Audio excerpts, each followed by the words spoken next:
This is the story of a man named Stanley.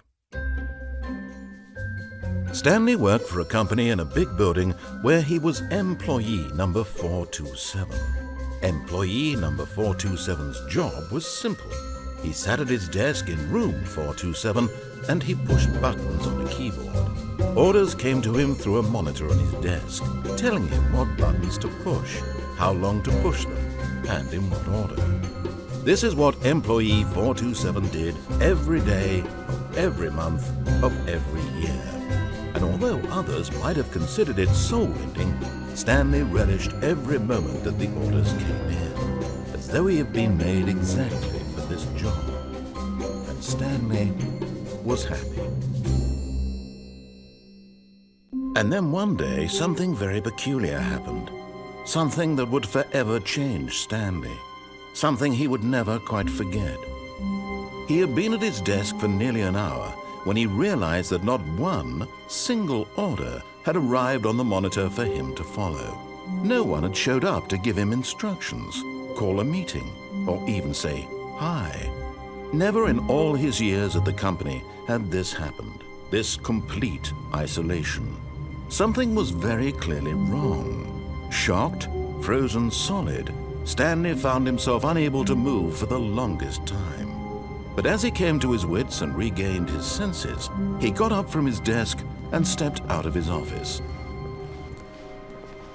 Just a step through this door, Stanley thought to himself, that's all I need. If I can make it through this door, I can make it through them all.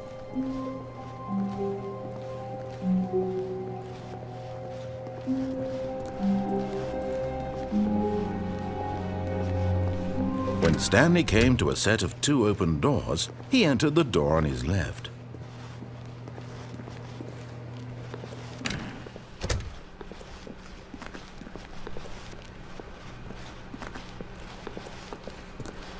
Yet there was not a single person here either. Feeling a wave of disbelief, Stanley decided to go up to his boss's office, hoping he might find an answer there.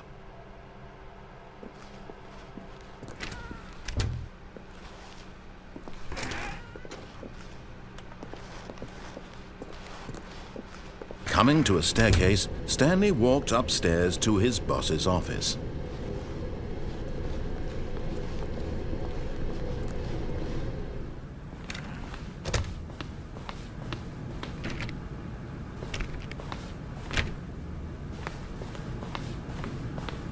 Stepping into his manager's office, Stanley was once again stunned to discover not an indication of any human life. Shocked, unraveled, Stanley wondered in disbelief who orchestrated this. What dark secret was being held from him? What he could not have known was that the keypad behind the boss's desk guarded the terrible truth that his boss had been keeping from him. And so the boss had assigned it an extra secret PIN number, 2845. But of course, yet incredibly, by simply pushing random buttons on the keypad, Stanley happened to input the correct code by sheer luck. Amazing. He stepped into the newly opened passageway.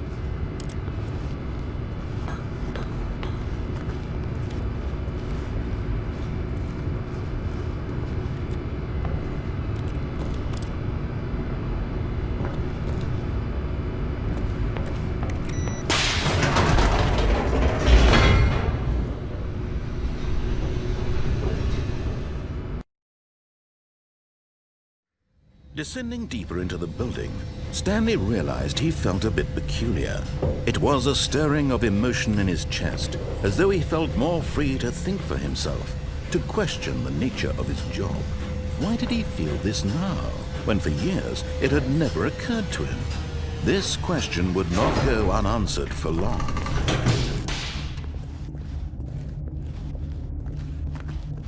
Stanley walked straight ahead through the large door that read Mind Control Facility.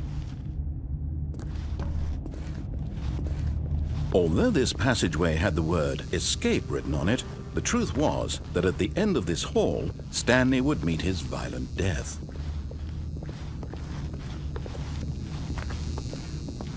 The door behind him was not shut. Stanley still had every opportunity to turn around and get back on track. At this point, Stanley was making a conscious, concerted effort to walk forward and willingly confront his death.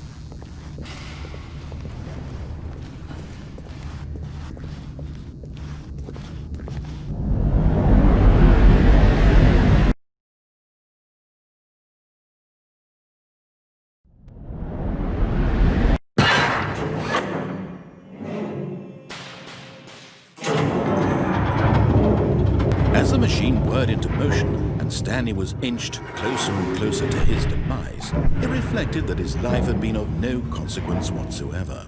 Stanley can't see the bigger picture.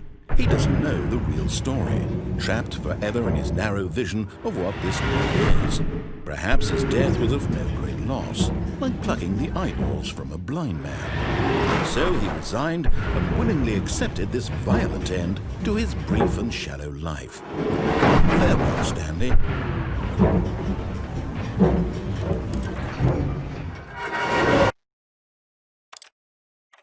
"Farewell, Stanley," cried the narrator, as Stanley was led helplessly into the enormous metal jaws. In a single visceral instant, Stanley was obliterated as the machine crushed every bone in his body, killing him instantly.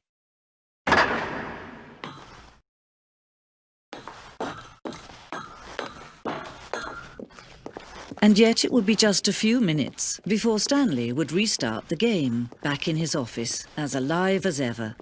What exactly did the narrator think he was going to accomplish? When every path you can walk has been created for you long in advance, death becomes meaningless, making life the same. Do you see now? Do you see that Stanley was already dead from the moment he hit start?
Oh, look at these two. How they wish to destroy one another. How they wish to control one another. How they both wish to be free.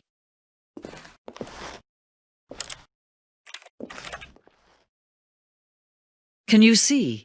Can you see how much they need one another? No, perhaps not. Sometimes these things cannot be seen.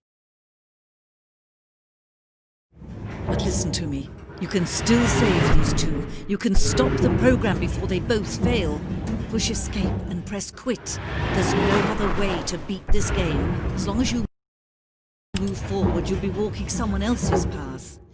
Stop now, and it'll be your only true choice. Whatever you do, choose it. Don't let